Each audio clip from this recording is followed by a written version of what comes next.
कि सब बातिल है, आरजी है, सब आरजी है, सब खत्म हो जाएगा। और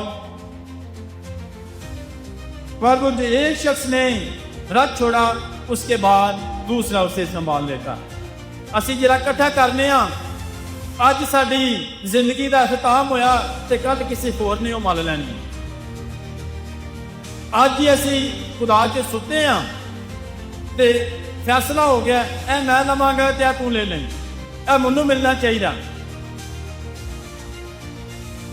जो कुछ इकट्ठा किया किसी और ने, कोई और उसका मालिक बन जाता है।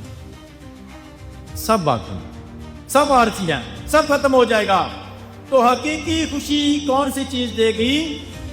खुदा की मर्जी, खुदा के साथ वफादारी, खुदा के साथ वफादारी।